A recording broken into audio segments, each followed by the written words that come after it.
Today on the Dirt Bike Track, we learned that the best way for a villain to take down their hero is to gaslight their family into thinking they're a widow beta boy, which is kind of like how my friends and family gaslight me into thinking I'm not better off encased in muck on the Sea Harbor's floor. My name is James. I'm Nicole. And this is Mostly Speaking Spider-Man.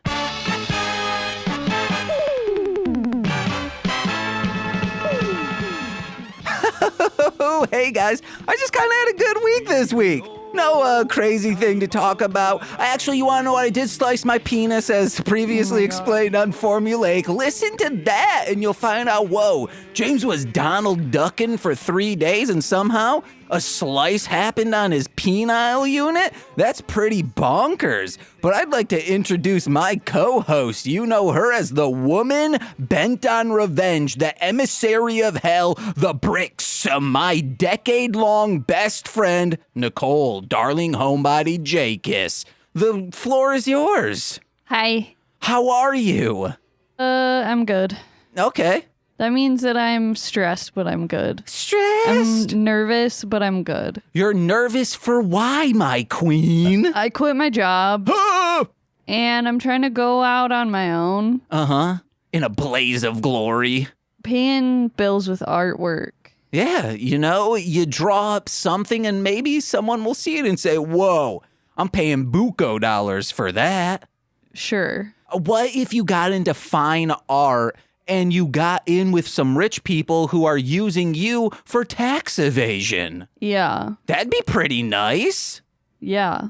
Our guest is shaking their head if we saw them on camera saying, yeah, tax evasion. Yeah. I mean, I'm a big fan of it.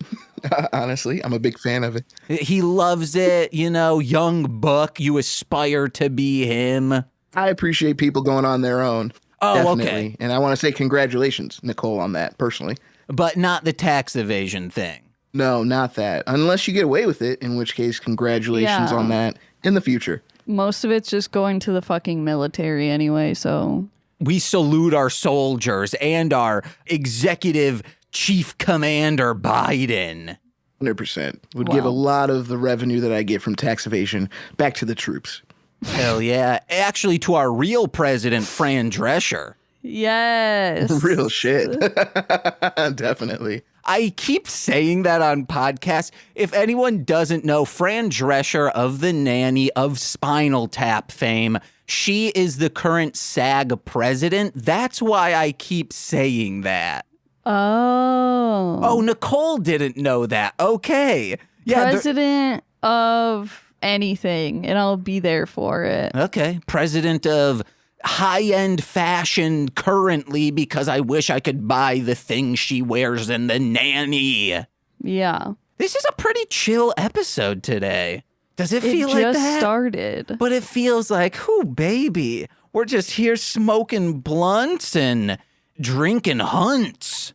Sure, the man. Ketchup. I'm down in this shit. That's why I'm wired. I'm back on sugar. Aren't you gonna say your news? What's my news? Oh, Anal Dentada out October 13th. And you can hear the world premiere of that single, the normcore single of Anal Dentada, this week, Friday.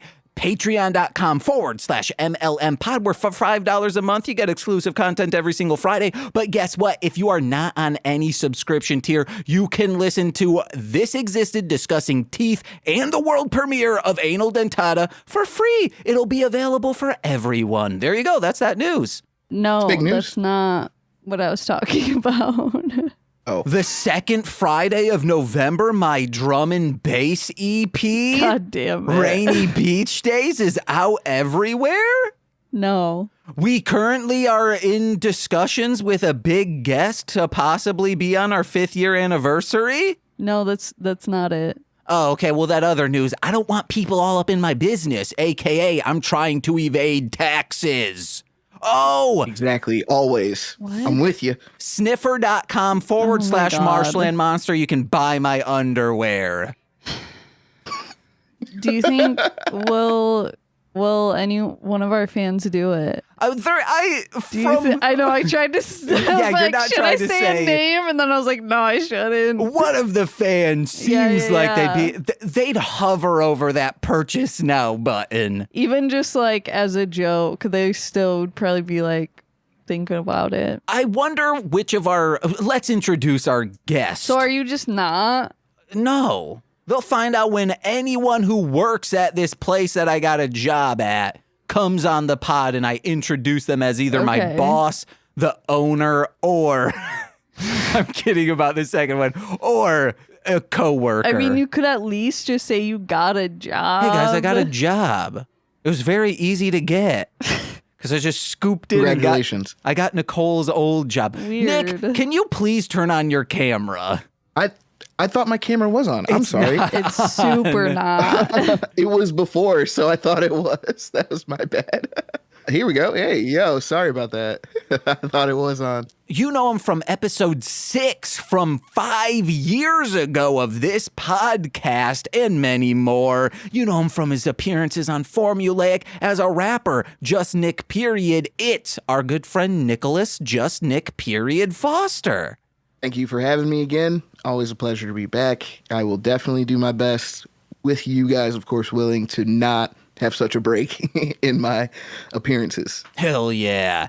If any of your fans purchased your underwear, do you think, like music fans, would you be like, that's weird? Or would you be like, hey, someone bought them, I'm fine with that? Someone bought them, I'm fine with that. If I knew there was a market for it, Hell I'm yeah. telling you, we would get some wholesale going. Nicole, Jesus.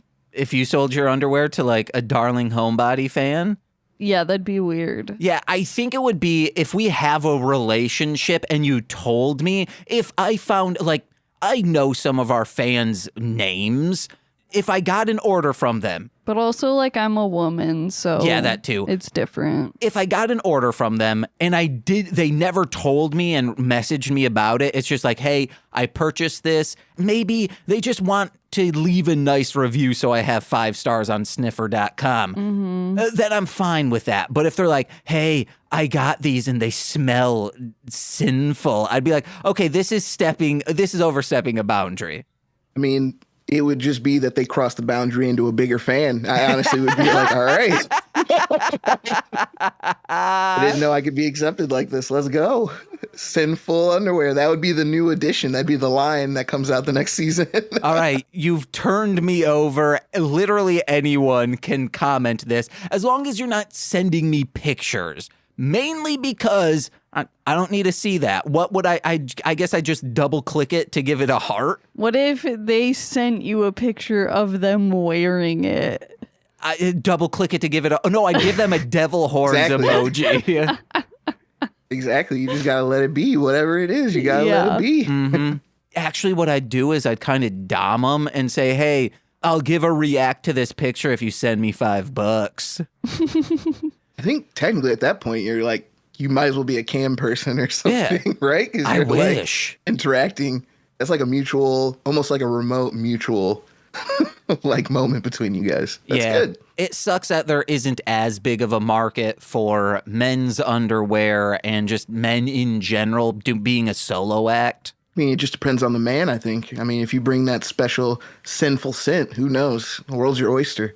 Then I could start doing videos with Smellorama. I mean, yeah, and they'll be just commenting under it. I mean, this is what I want to smell. This is what I want to smell. Give you suggestions. There's a Yeah. whole bit of communication. I'm always for fan communication, you know? And if Pornhub didn't take weeks to approve a photo, I might be posting a little bit more. You post on Pornhub? Yeah. Pornhub.com/Marshland Monster, which is, we will You be just like post music videos or I will eventually, but there is something in today's episode of Spider-Man when they're like, I can't believe they found out we're that trading company. It's almost the same exact name, guys, where if all of a sudden people are like, wait, this Marshland is also you, just with a different M word after, I'd be like, yeah, that's kind of my thing. It's MLM. Is it Marshland Muncher? Oh, I should do that. And it's just me eating pie. Oh, okay. Yeah. I guess it wouldn't be pie because I don't eat sugar. Are you saying like you post like fetish videos? Is that what you actively do right now in your other time? No, not right now. All it is just me in underwear. Keep doing. Okay, because I was like gonna say you keep doing this like not right now, like not yet, like that's coming. So hey, it will be coming. Stay tuned, folks. Yeah. Hey, I have no problem with it. I just want to stay up to date with what's going on in your life, man. That's a new Coming development. soon. Yes. Yeah. You said you had big news. I mean, this is the biggest news I've heard in a while. Well, the biggest news is I got an interface I can plug into my iPod, so I'll be able to stream audio to TikTok to make beats on there, and the Darling Homebody Shopping Network will also stream on TikTok this year. Nicole, you got anything to discuss before we move on? Our 10-year anniversary was really fun. Watch Serial Mom. Yeah, guys, John Waters' Serial Mom, it rips. Congratulations, guys. If you like horror comedies and or like strong female leads, watch Serial Mom. Or if you just like John Waters' satire. I mean, obviously, if you like John Waters, they've probably already seen it. If you like Matthew Lillard, Sure. Susan Sarandon. Uh-huh. All these. It's great. So what we did on our 10th year anniversary, we went to a all-day horror movie marathon called The Massacre here in Chicago. It was great. We saw Serial Mom, fantastic. Then Reanimator, Black Christmas, and Critters. And Critters. Critters holds up so hard. I've never seen it. I was thinking about when you said you went to that festival, like, man, I should have gone. And you said Reanimator. I'm like, man, I'm glad I didn't. What, you don't like it? Because of more of the gore. Because of the gore stuff, you know? Like I said, okay. like when we did the Dead Alive thing, I was like, that's another one of those ones that I knew. I was like, that might not be for me. Yeah, you should be like desensitized to it after watching Dead Alive. Yeah. That's very true. I need to check where I'm at now that I have that under my pedigree. Because when we were watching Reanimator, I was like, what's the hubbub about this movie? I guess I've been desensitized. Yeah, dude. I've watched so many people slaughtered. This means nothing to me. While I was like riding my bike, I was like, oh, that person stopped. I'm good. Like the person driving, like I was like, oh, they stopped. I'm good. And I was like, but what if they just feel like murdering today and they just keep going and hit me? And I was like, wow, I've been watching too many horror movies. I constantly think that. Oh my God. Yeah, riding a bike in the city seems super sketch sometimes where I get worried. Riding a push scooter, I think's better. My Razor scooter. That's scarier to me. Oh.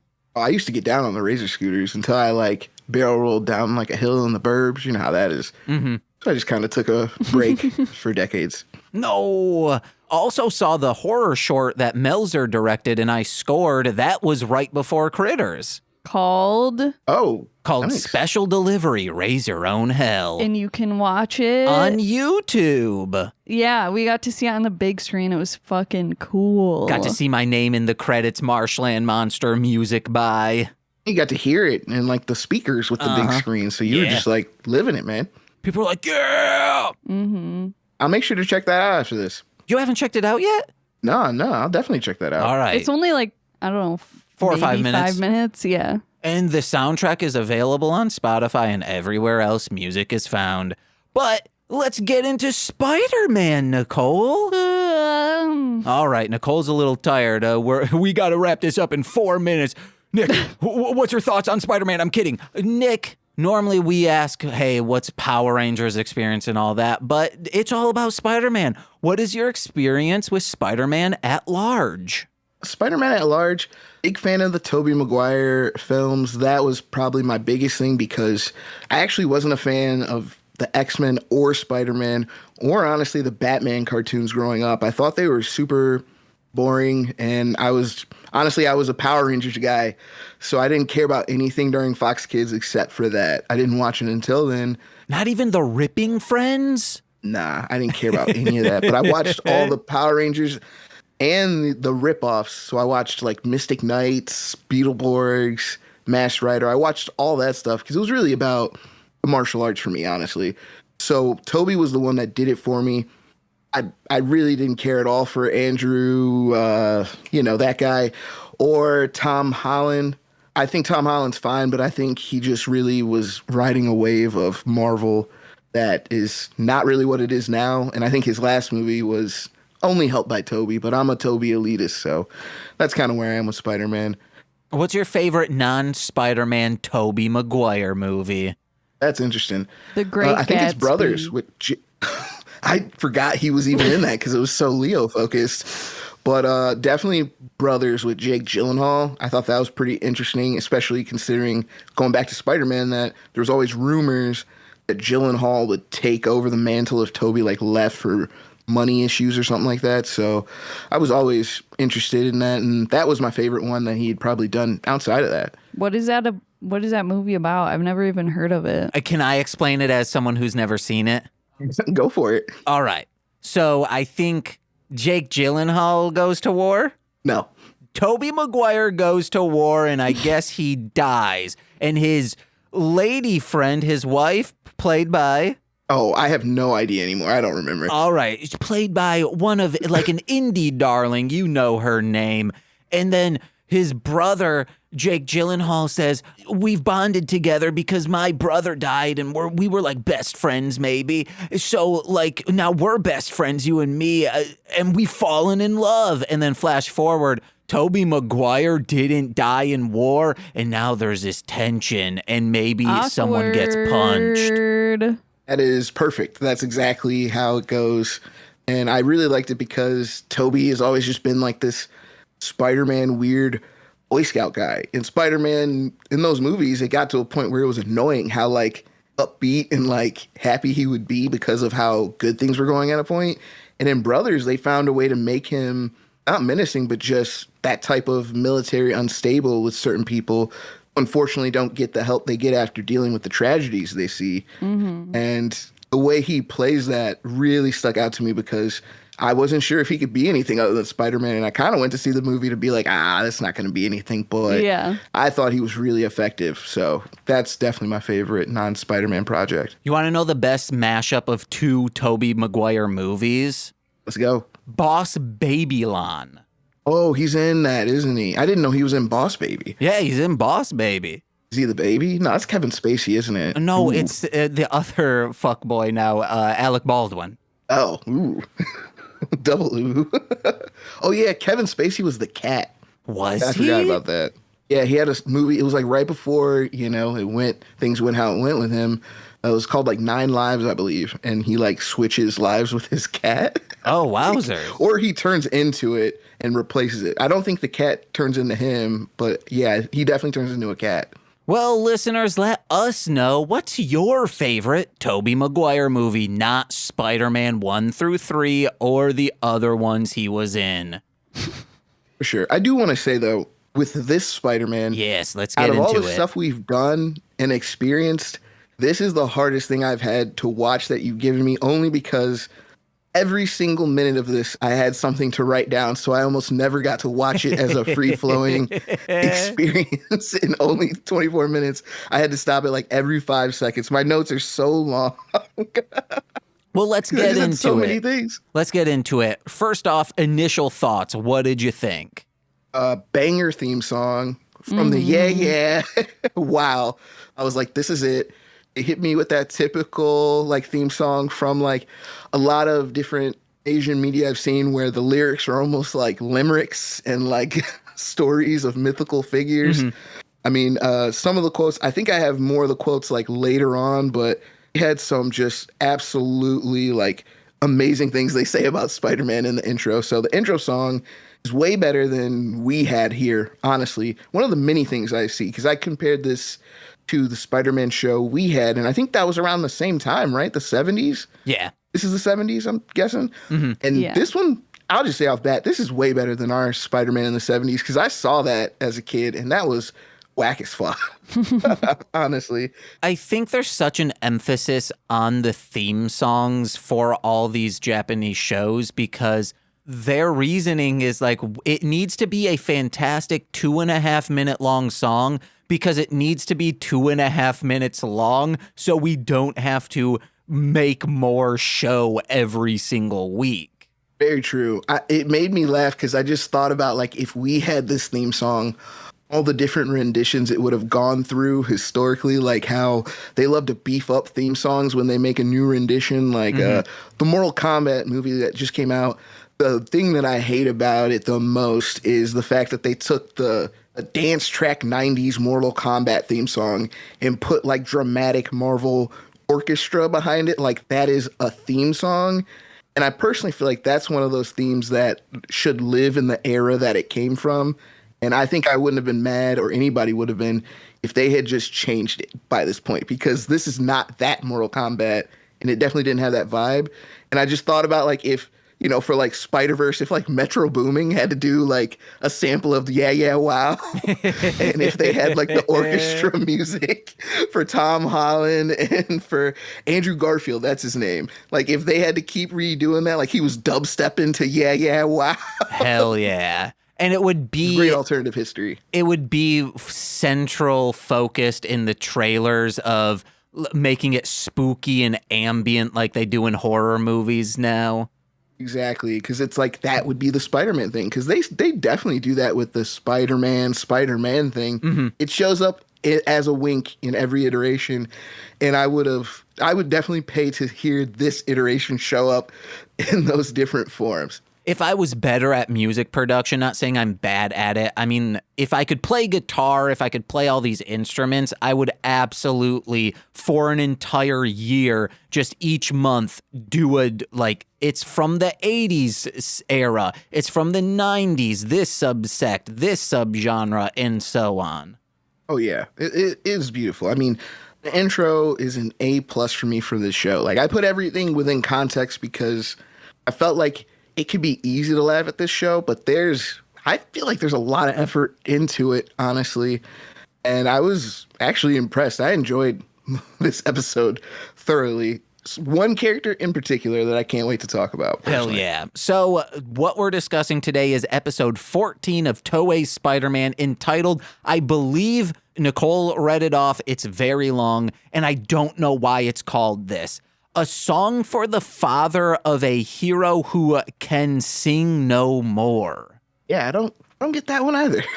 I guess it's because he can't transform and he flashes back to see his father? And maybe his father in like that flashback, which wasn't his father, it was the E.T. alien. He kind of shows what's happening. I don't know. That's where I'm going to have a lot of questions, because I just don't know what this guy's deal is. And I was like, really early in, like, so is this dude bit by a radioactive spider? It doesn't seem like it. No. He has a spider mobile. He's kind of like a Batman, Spider-Man. Yes. Like they just did whatever. And also a Power Ranger, obviously. So a quick rundown, if you do, because it doesn't really explain it. I would love it, honestly. Nicole, It'll save us a lot of time. Would you like to give him a quick rundown? Sure. He was given spider blood by someone from the planet Spiderian, which gave him spider powers. He has a magical bracelet that I forgot what the purpose of it is, or like where it came from. It came from him, and that bracelet had the blood in it initially, and it speared him. Oh, yeah. I mean, it was magnetic in this episode, the bracelet. Yeah, that's a new thing. Yeah. For some reason. And the smell thing is new. Yeah, the smell thing's new. He would love me on sniffer.com. Oh my God. Top contributor. Is that... I think that's it. I mean, yeah, I was trying to figure out like if his dad was the Spider-Man and passed it down as like a knight or something. His dad from that scene was a scientist. Yeah, his dad was a scientist, and he died on a mountain, and then, well, trying to avenge his father's death in the first episode, Takuya fell into a big hole, and that hole is where Garia from Spider X or Spideria was currently trapped in by the villains or hiding from the villains. And he's like, I don't have long to live, but I can give you this spider blood unconscious person, so I'm going to stab you with superhero power. It's like that one, that movie that Tubi keeps being like, this might be something you like, that all it's about a guy who, this is from the 80s, shot on video. A doctor says, I'm sorry to tell you, but you got AIDS. And he's like, no. And then he starts stabbing people with his AIDS needles to like get back at people. And I'm like, Tubi, I don't want to watch this. Stop asking me. And it was made in the 80s? Yeah. That's fucked up. Uh-huh. That's super fucked up, actually. That's super. That's way worse. maybe early 90s. That does not make it better. I know. Yeah, I'm like, That means Magic Johnson like just retired and made that like he tried to make better awareness for it on himself, and that's coming out. Nick News just did their report on it. Man, that's a impactful segment. If you haven't seen the AIDS segment that Nick News did, ooh boy, get ready to cry. Definitely haven't, because I was not a fan of Nick News. I was like, I'm here for cartoons. What the fuck is this? I would always turn that off when it came on. Well, it was in between like Snick and Nick at Night, and I just didn't have anything else to watch. Word. I felt like it used to come on Sundays, and that was when I used to just always turn it off because there was nothing going on. But, what can you do? But I do want to point out that a big difference I remember from this and the 70s Spider-Man, and it kind of always seems like the theme with American media and non-American media is the practical, like trying to push the boundaries with special effects that you can't hang with that we have in America. Because the Spider-Man I remember, they literally just had him crawl the wall on a screen, so he was probably like on the ground and the camera was above him, and that was his wall crawling. Whereas here, even though it could be seen as jank, they just used a lot of hard edits and trickery for base things to make him climb. And I thought that was far more pleasing than here. And if some of the edits were done a little cleaner, it honestly would be really good and ingenious with a lot of the stuff they were doing. Like early on in the scene when he was sneaking in the building, they had one where he was like on the table, like he was on the regular floor looking at a table, and there's a hard edit, but if they didn't, they make it seem like he goes straight from looking at the table to jumping to the corner of the roof or the ceiling of the room. And I was like, that was almost slick. That was almost good. And I appreciate that far more than screens where a dude's just crawling. There's a part where he jumps onto the ceiling. I'm doing air quotes, jumps onto the ceiling, because clearly like they've just moved the room around and that's the floor. And you can tell because as he lands on the ceiling, it gives as only a floor would. Yeah, they're so close to being slick, but they're there. But one thing I will say for the shortcut is, again, instead of the screen, they just have Spider-Man do like a crouch creep. I call it like a stealth crawl creep, where he just runs and like tries to look devious. Like a little just spider. blatantly running on the street. Yeah. I guess he's in an alley, so it's a little sneakier, but he just does that. So this episode begins with him looking for documents because Interpol, who he is affiliated with, he is told that the Iron Trade Organization, who on books just carries coffee and other goods, but last time I checked, bombs ain't good, guys. Drop beats, not bombs. And they see him on surveillance, they being the Iron Cross Army, and they're surprised. Oh, I can't believe they associated Iron Trade Organization with Iron Cross Army. It's so close together, guys. Like I said, the marshland, and this is why I brought that up. Oh, I agree. I was confused at first because, I think of the Red Cross when they said Iron Cross, so I thought they were going to be a support group when they brought it up. I was like, is that Doctor Doom? And I had to like get over believing that this had any comic ties whatsoever. And I'm just like, okay, this is just their version of Lord Zed and Rita, because it is, if you take the Spider-Man suit and the name out of it, this is just a power, like, that style, like a Power Rangers or like Super Sentai like episode through and through. Like I didn't realize Spider-Man had an OG, but I'm guessing that guy works for Interpol and he reports to them, that dude that he got gave the files to. Yeah, it's a new development. They're both trying to take down the Iron Cross Army, so Interpol knows who Spider-Man really is and says, you're clearly working for good, and we're working for good. Let's team up, and they're doing it. Yeah, I like that. But then to move back to the Lord Zed scene, this was the introduction of the character I wanted to talk about, and I felt like watching it was the reason you picked this for me was Batman. When he showed up, the slick Batman, Superfly, and I was like, this Batman is way better than ours. I wish our Batman just dressed up like a flyer Bruce Wayne. and just walked around in all white. That was so fire, honestly. That dude, I'm a fan of him.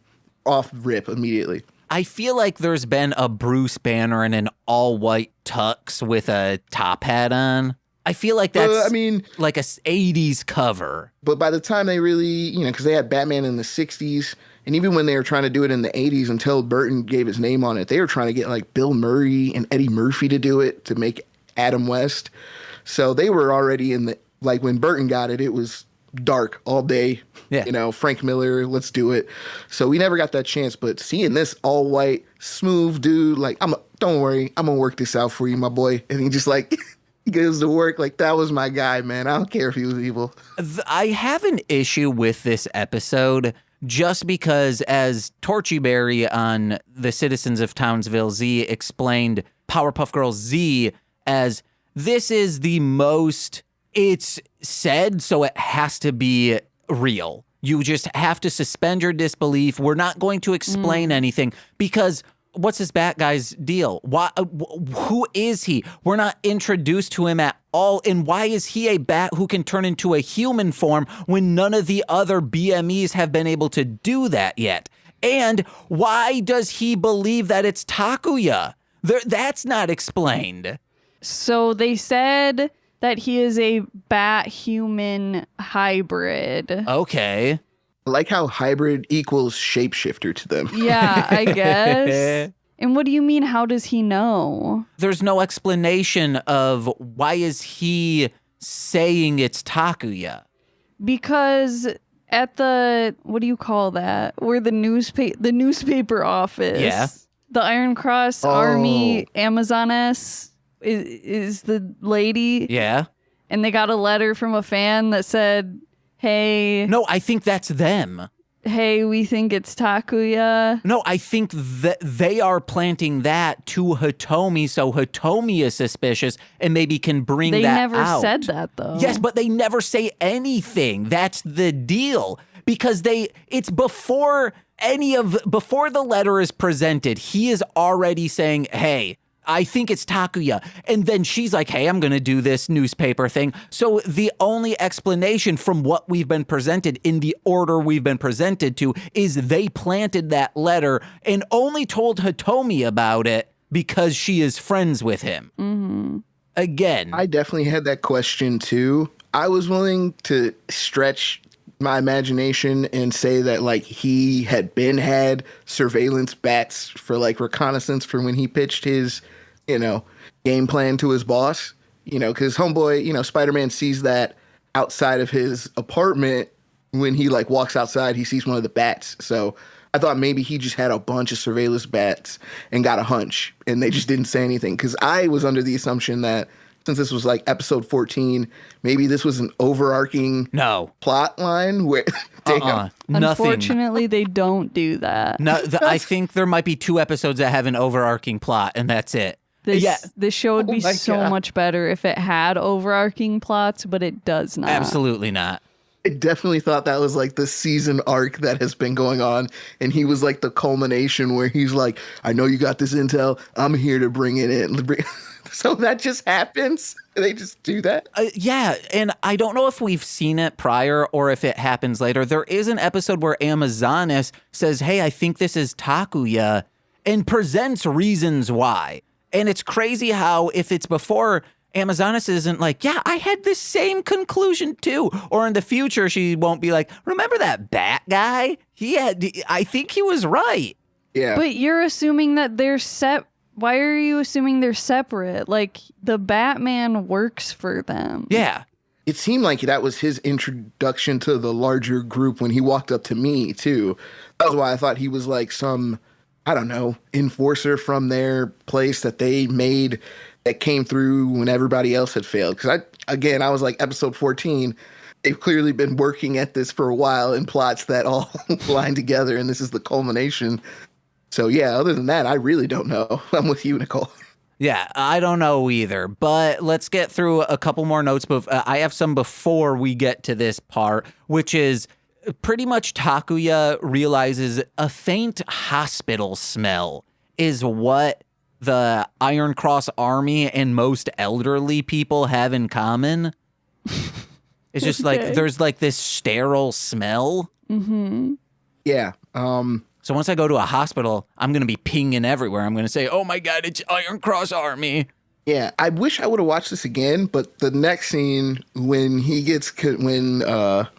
Spider-Man just gets confronted by these dudes when he's out riding his bike or his motorcycle, did those guys ride their bikes through the cornfield to come out in like a group like that? Because I feel like that can't be good for their bikes. I believe this is a dirt bike track that Takuya goes to. He's a bike racer. So my assumption would be they came from another part of the track. Oh, it just seemed like there was like a little barrier almost of like corn stalk. So it seemed like they had like emerged from the corn stalk in quite a well synchronized fashion. But I was just like, that can't be good for their bikes, just riding through corn. Next time I see my friend Malachi, he's in corn a lot. I'll ask him, hey, could you ride a dirt bike through here? And he might be like, hey, our God will smite you, but technically you could. That's a Corn Kids reference. Definitely.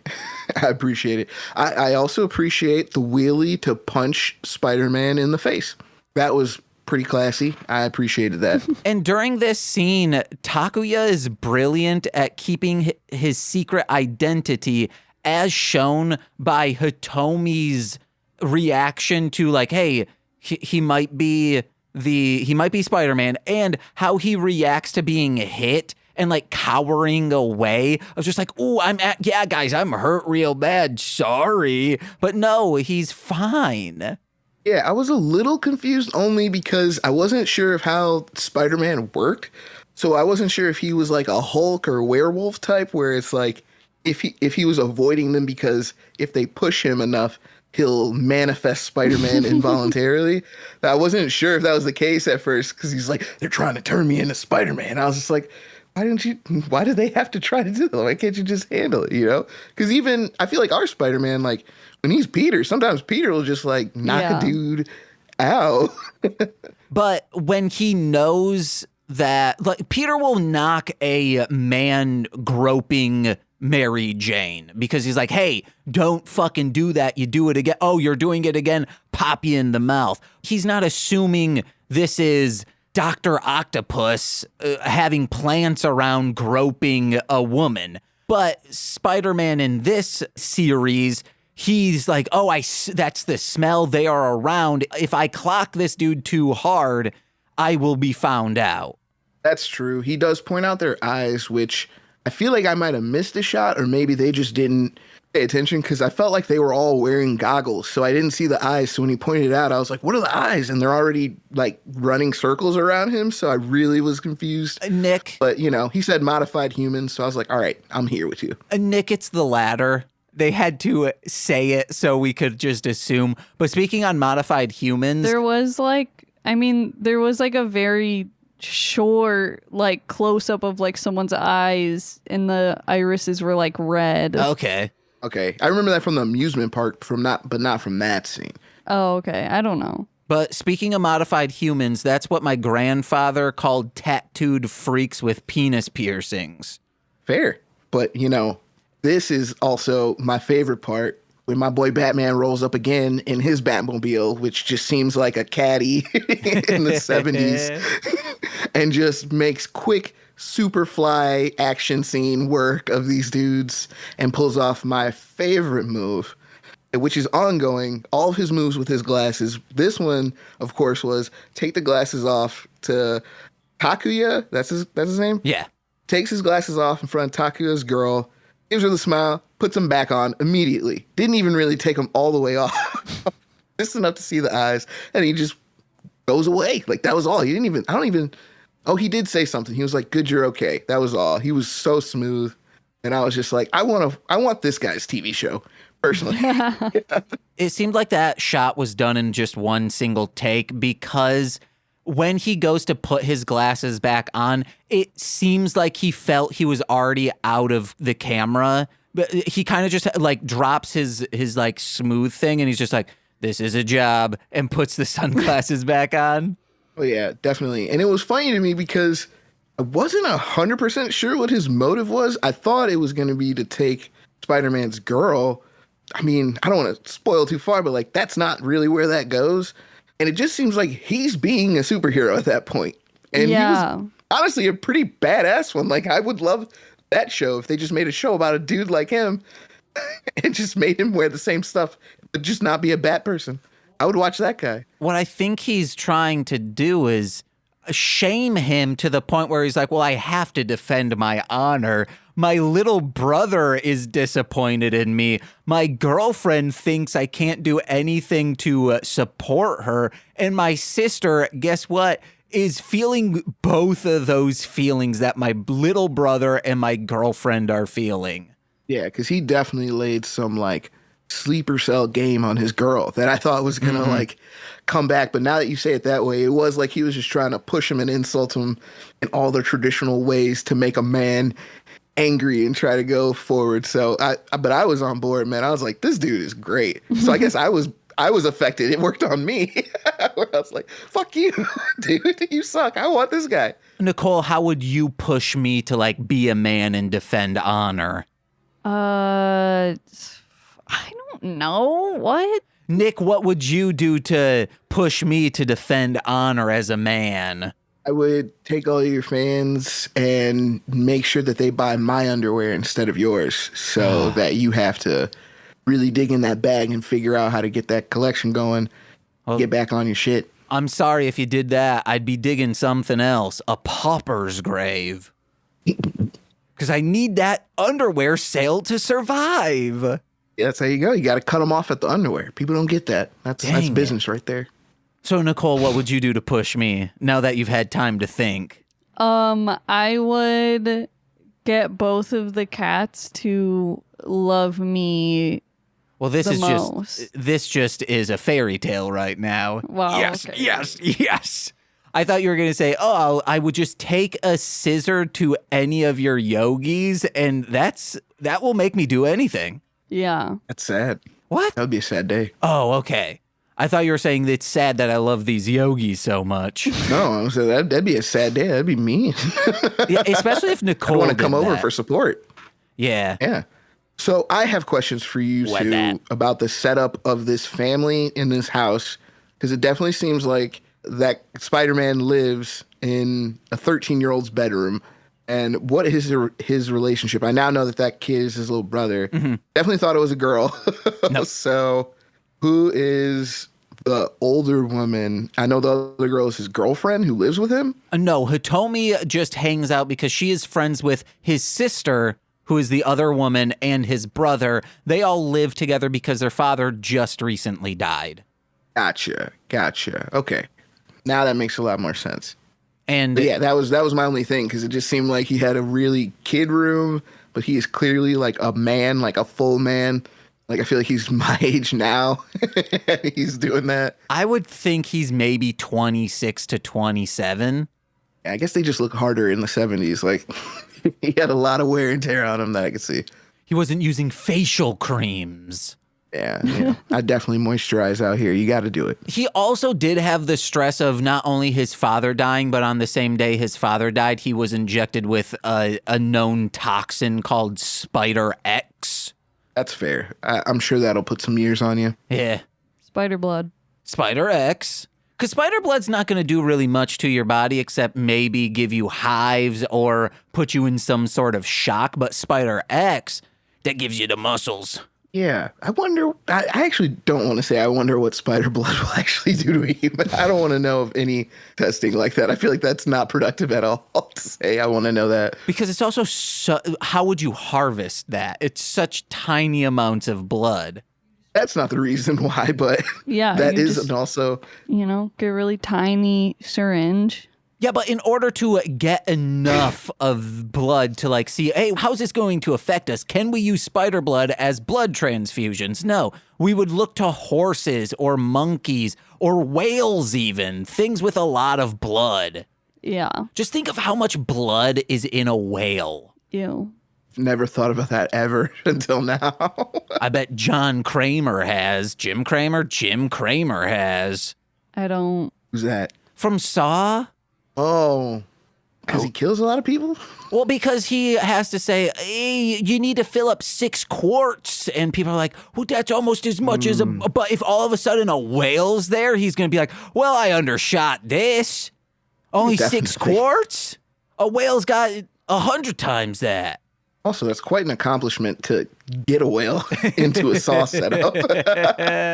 I would have to pat myself on the back for that, regardless of how it goes, if I were to get that. The setup is just dragging it onto the beach. Word. If I was one of the pig people that gets things and I got the whale, like, I better be, like, first in line for the Jigsaw promotion once he's gone. Like, I definitely need to be running the games. I know how to make a Rube Goldberg, okay? For whales. I feel like every Saw murder I would do would end up me ranting about bringing that one whale in. I did it. You get how tough this is. And before you start thinking this is unfair, I once beached a whale. That was both unfair for me and the whale. You got it easy with this contraption that will explode your rib cage if you don't saw through your knee and find the key I embedded underneath it. With it, I'm better than John or Jim. I'm giving you 6 minutes, okay? That would be a great Saw movie. That would be my next spec script. Just easy mode Saw. Yeah. The lenient Saw. Like, if I, as a manager at the place we both used to work at, that would have been me. Everyone's like, hey, you guys got to be doing emails every 2 minutes. And I'm like, you want to know what?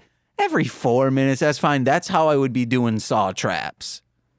Man, you'd be the most efficient Jigsaw. I mean, you definitely get the promotion for Jigsaw. You're too hard of a worker. I would put all my money behind you, James. Thank you. I would never want that job, though. Fair enough. Fair enough. Real quick, I had moral trepidation with the job we both worked at. And that was just like a job we both worked at. How would I That's feel? Just capitalism. Yeah. How would I feel about kidnapping people and technically murdering them? Well, to be fair, it's a lot more honest than a lot of capitalism. That, of course, does not include the job we previously worked at. Okay. But other forms of capitalism, I feel like at least when you're kidnapping people and murdering them at, again, places other than where we used to work, you at least get a little more honesty out of them. And you're like, this is what it is. You know the job. Nobody lied to you about the job. You really kind of set your hours too. So it's pretty flexible time, you know, it could be remote if you want, you can figure it out. And then when the actual day comes, it's really for entrepreneurs out here. People who want to get a new start on things, small business owners. Yeah. And then I could rob the people after they fail. I assumed he did that. I mean, it wasn't like he was still.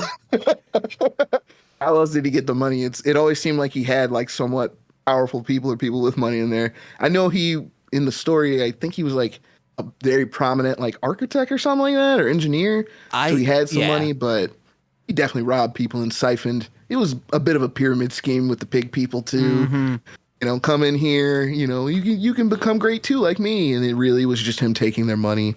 That's how it all happens, Nicole. That's how Marshland Media was founded on. Well, I'm kidding, guys. Where is he? I am. So it's the morning time and Taki is like, hey, why is everyone here so early?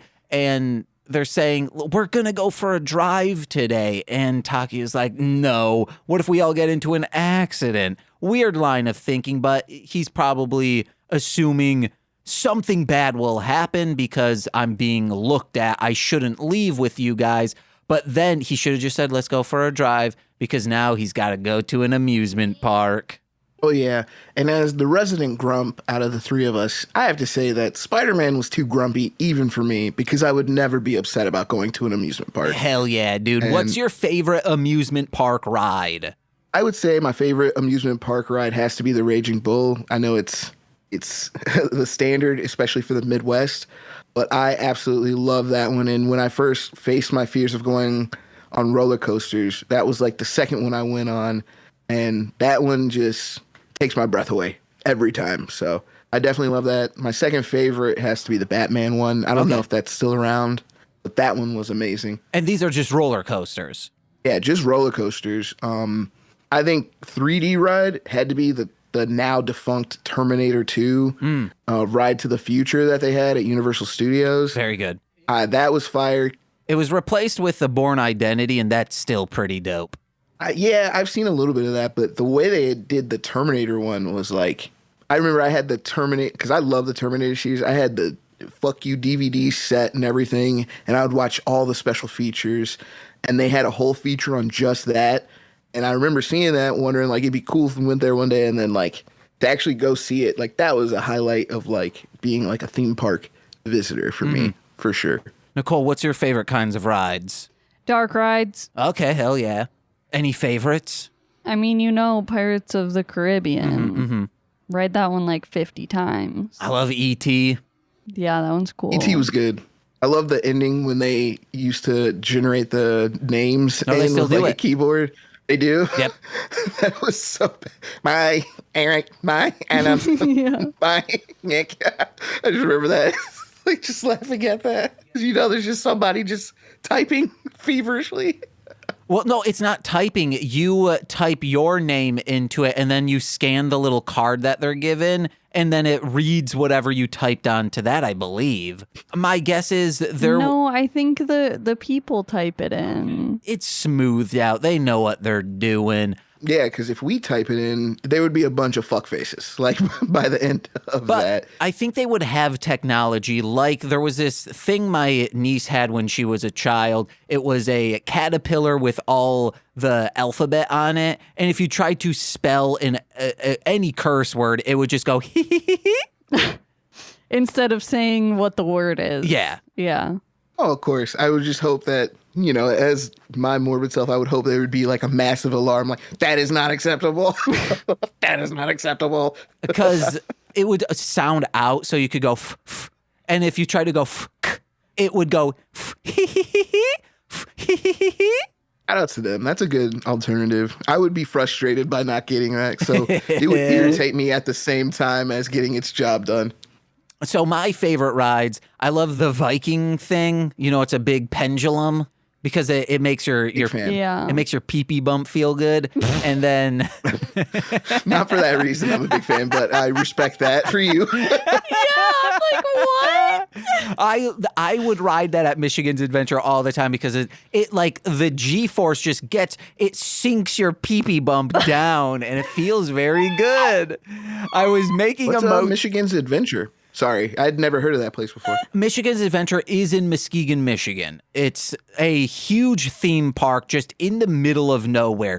You're seeing a bunch of forest, a bunch of forest, a bunch of forest. Holy shit, one of the biggest wooden roller coasters in the United States of America as it spirals across this entire parking lot. It's also a water park. It's one of the best things to do. Actually, probably the only good thing to do in Muskegon.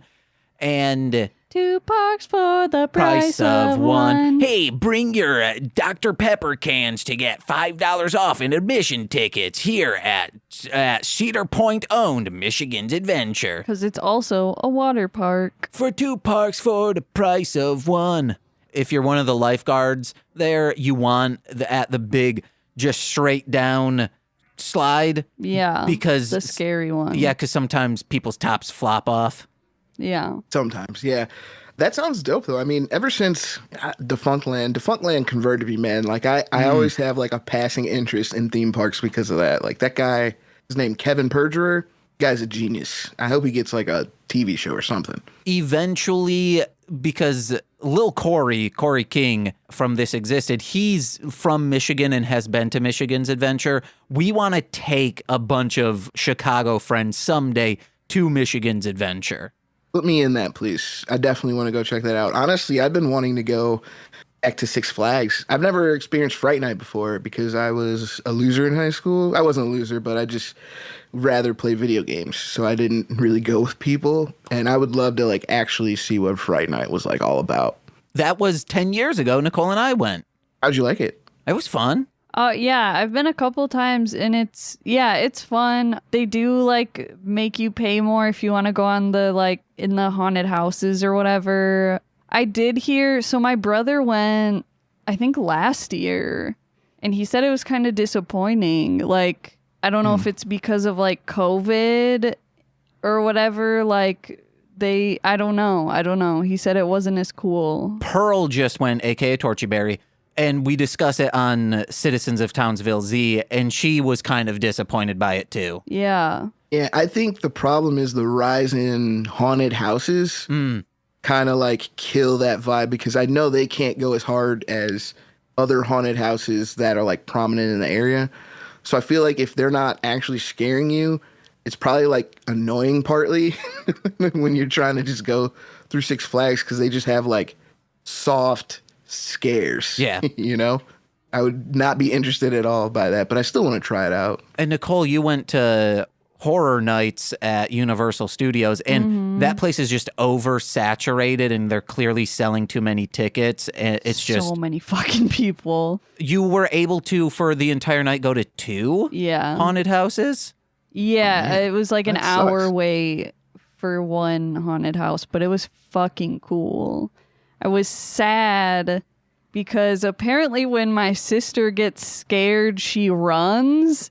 And I was like, we waited an hour and I want to see this shit. Like, because it was like, it was when it was based off of the first Halloween movie. And it was really fucking cool. And it was like, I want to see the things. You want to experience Haddonfield. Like, I was less scared and more just like, oh yeah, that's terrifying. Just like in the movie. Like, just So what did they nerding do? out. Did they have like the house and like the neighborhood from Halloween? It was like a bunch of different, because it's kind of like a, you know, they're usually kind of like a maze. So it was like a bunch of different scenes That's awesome. that kind of That's played cool. out the plot of the movie. And then the other one we went to was like, The Weeknd. yeah, it was like the band The Weeknd, like The singer? created. Yeah. Yeah. And like, Who said it? I was like, it'd be funny if it was the weekend. It is? yeah, whenever there's like a certain song that whenever I hear it, it just makes me think of that because they just like played it on repeat, like while waiting in line for like an hour. So what was the weekend's scares? I don't get it. It felt more like just a cyberpunk music video. Like it didn't That's so lame. feel like a haunted house thing. Nah, man. If I was an artist and I got a chance to do a haunted house, I'm going hard. I'm like melting my face when we go in and turning the songs you like into demonic, like playing them backwards and going crazy and like burning the place. Like, why are we? Well, you just want to do something cool for people? Get out of my face, man. And then we also went to like a quote unquote like adult fire stunt show that was really fucking cool. I mean, they show like a couple titties while they do fire stunts. Actually, no. That's why I did like air quotes because it's like, it's not really okay. adult, but it's like, you know, that like uptight moms, if they were there during like with their kid, they'd be like, Even the Christian reviews this is porn. on their website. Yeah. Yeah. They were able to say fuck twice. Yeah. I mean, that's better than PG-13. That's good. That's what I'm saying. That's what made it adult.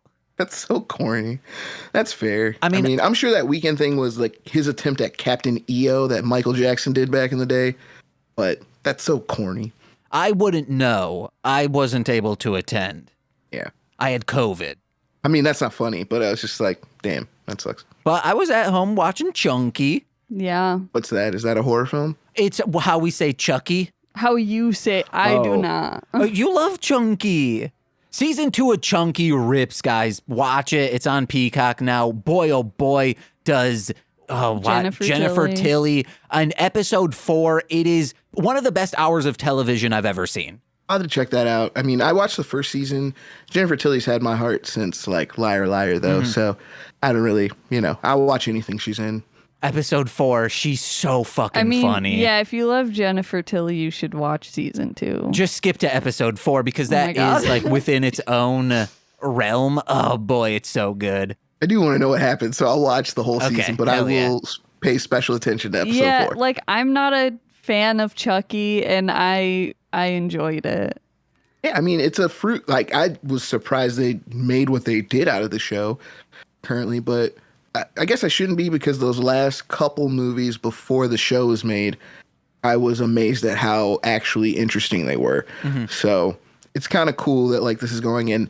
The last movie before the show had implications that this show could go on forever anyways. So Because there's so many Chunkies. Yeah, just that's great because it is like a great play on the original, just like the toy thing. Because for a while they like forgot him being a toy, and he was so ripped up that like you couldn't even pass off the scary thing of the first movie where the kid was like, "This toy is doing it," and people are like, "You're crazy." It's like if you see that shit. I don't even remember him being a toy in half those movies when he was like ripped up in the face. Seemed like he was just like, "Yeah, I'm Chucky." In the third one, Don Mancini wanted to do multiple Chuckies, but because of the turnaround was like 9 months on that movie. He had to write the entire screenplay in a few weeks. Then they started shooting and they said, we don't have the time or the budget to be able to have multiple Chuckies. So it wasn't until the Cult of Chucky, I believe, when he finally got to do all of that. Yeah, because they got a nice long break after the one with Glenn/Glenda when they showed up. They had a good amount of time because that was kind of where everybody was like, we should pump the brakes. I mean, when Redman's in your movie, he's cool. It's about that. It's cool, but it's like you're hitting a point where this is not really becoming anything. Have you not seen his Fox television show classic, Method in Red?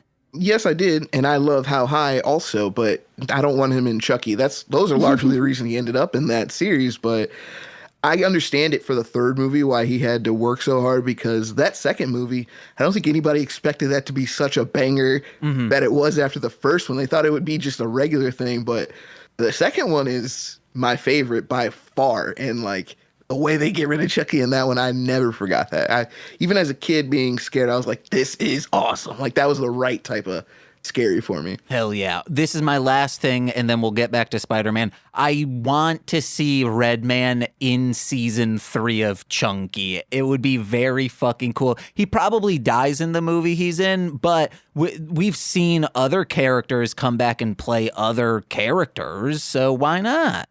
I'm pretty sure Jennifer Tilly died. Like she's been in this show so much, but she died in the Chucky she showed up in. He kills her and makes Tiffany. So they can just voodoo Redman back. I mean, I don't know if he died though. But that's because Tiffany is played by Jennifer Tilly, but in the world, she is technically just someone who looks like Jennifer Tilly. Well, there is someone in the world who is actually Jennifer Tilly, the actress. So Tiffany dies, but then Jennifer Tilly is still out there, and then her body gets inhabited by Tiffany. So technically, you're right about that. So technically, this is Jennifer Tilly playing Jennifer Tilly possessed by Tiffany. Yes. I had to get back on that. All right, cool. Okay, so this roller coaster in this looks at the same time a baby roller coaster, but also a death trap. And it starts going crazy. That's how we got on this, asking about amusement parks. Oh, yeah. And then this is when the brother walks up to Takuya again and says, "You let me down, dude," which is what Henry says when I set him down. Well, we missed a couple steps because you got to remember the second onslaught of the modified humans and the return of my boy Batman pulling up on the scene out of nowhere. Just goes, honestly, the editing on that was so crazy. He just kind of like shows up and starts beating everybody up. Also, this was when I remember the red eyes showing up, and they freaked me out the first time I saw them. It was a little too abrupt, and those were very red, and that was it kind of caught me off guard. But again, I don't even know what to say. Batman, I want to be him when I grow up. He was the coolest dude ever, and a great superhero. Like, he should really consider a new job field, because I was there. I was here for it. I saw those red eyes and just assumed someone's got that Chiba, man. I also want to note the second glasses move he does. Glasses are already down, pushes them up real quick, gives them another smile, pimps away. Great Batman. Just beats the shit out of him, doesn't say a word, and just leaves. He's got to give a little more sleeper cell game to Spider-Man's girl first, though. He gave it to the whole family, actually. Yeah. Yeah. He made them all. He charmed them all. And I was just like, man. And I was with them. I was like, yeah, you let me down, Spider-Man. You suck. Like, because I understand he has to be, like, not Spider-Man, but you don't have to be, like a wimp. Like, you can defend yourself. You could even lose defending yourself, but try to do something. Like, Spider-Man this was not a good episode for Spider-Man for me, because I'm not a fan of him.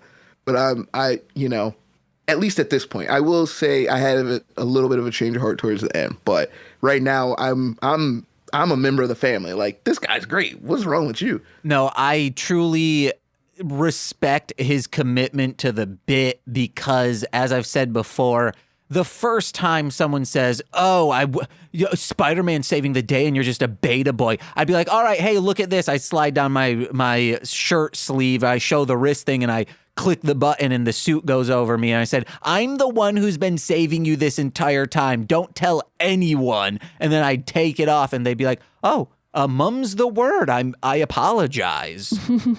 You'd be on TMZ that afternoon. Like, by that night, like, that would be completely spilled. Like, I get why he doesn't tell people. I would never trust anybody with my identity. I think a spouse would eventually have to find out, but I would still assume anybody else would tell on me immediately.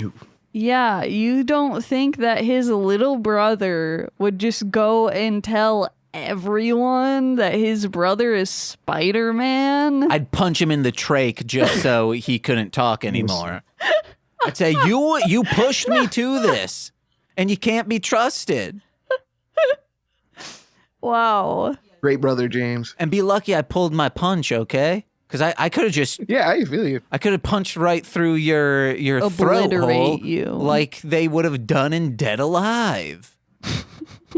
So Takuya is trying to get his family on his side because he knows everyone's watching him and his family, and he talks to his brother and says, hey, just stay here. We'll play walkie-talkies. That's got to be better than clothes shopping, right? And the brother just goes, nuh-uh, and then walks away. Yes, and we get to a scene that I want to note because the department store scene passes the Bechdel test. Are you familiar with that? Uh-huh. Yes, so I was pretty happy to see that one. Lord knows how many of our much more funded media on Spider-Man or any superhero fails that with quadruple the time and like probably quadruple the characters also. Did they really not talk about Takuya or anything? No, they just say, this dress looks nice. Okay, hell yeah. And then a department store woman walks up. She's like, we have dressing rooms. I was like, oh, look at that. They passed. And that was 3 ways, 3 women, and it didn't come up. And then they get kidnapped. Yes, for the final test, which, joking for me, I was like, is the final test for Batman just making Spider-Man a full-on cuck? Look, I got the whole people. I got your sister and your girl. We gonna have fun tonight. We had sexual relations and I filmed it on one of my surveillance bats. But he's supposed to go to warehouse number 7, which would be a great name for a techno production team. Ooh. Warehouse number 7. Yeah, I liked that. And he does the flashback with Garia for a second, and he says, oh, this is the mission for my dad and my E.T., the E.T. who bestowed me with superpowers. Okay, so that makes more sense because I was like, so his dad is 400 years old? He gave him the powers, but that is the alien, and he's just remembering the moment he got the powers, but standing in front of his dad's grave. Yeah. So that puts it in perspective for me. But to go back to the last plan, when he gets the ransom note from his girl, it's crazy to me that she gave it to him because she doesn't know he's Spider-Man, right? So for me, I was like, did she expect him to go to the cops? Because I don't know what she saw in him from what I've seen of him to make her think that he would be able to handle that situation at all properly. True. Okay. It's still his brother and sister. But yeah. If my brother and sister were kidnapped and no one told me, I'd be pissed. For sure, but I'd be like, so you're going to take this to the cops, right? And like, I would be trying to figure out what the plan he was going to do. But, I'm sure they just didn't think about it. They were like, we got to get him to the scene now. We got to go. And he then performs a street magician's trick, which is... I'm going to jump in the water and act like, hey, I'm dead. Bye-bye. and that will buy me time to get in my Spider-Man outfit underwater, swim to the entrance of the harbor, then call my little Marveler GP7 and drive in. And they're like, oh, see, Spider-Man's over there and Takuya's over there dead in the ocean, so he can't be Spider-Man. I definitely have something to say about this scene because I was trying to figure out if Spider-Man could teleport because transforming in the water just didn't work. And the editing made it seem like the car was right outside and he was teleporting. No, I think there's probably 3 minutes of time. Okay, yeah, because I saw that it was maybe a little editing, but it definitely seemed like there was a little bit. The editing just made it funnier for me. I just have to say, because the editing definitely makes it seem like he teleported to his car that was heading that way already. The second he jumped in the water. So for me, in my headcanon, which is a phrase I hate, he low-key has teleportation but doesn't tell people. But speaking of headcanon, his Marveler has a headcanon probably, shoots cannons, bullets out of its head, because the next note I have is just he takes down the big bat. Oh, yeah. I mean, I have so many pick notes because we are at an hour 20 now.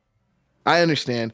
I will just say that Amazoness is my official tokusatsu boo. I can only imagine the type of weird boners she's been giving men for decades now. Yeah. She took me back to Divatox in the Turbo era. Hell yeah. But the one thing I needed to get out was, again, for the teleportation, I felt like the fight scene when Spider-Man shows up, high point. I was amazed by how much of a high point seeing Spider-Man in action actually was. The fight scenes were deceptively kind of fire. Good to see proto-putties, but blatantly it seems like Spider-Man can teleport because that one scene on the balcony where it's like 2 levels of the balconies on the top level fighting 2 putties. He moves away from the ledge and then it's at an angle so where you can't see where he goes, but on the bottom ledge he pops up, which is clearly another actor, where 2 other putties pop up, and it was like, he is teleporting, otherwise that really doesn't make a lot of sense to me. He's just fast, guys. Exactly.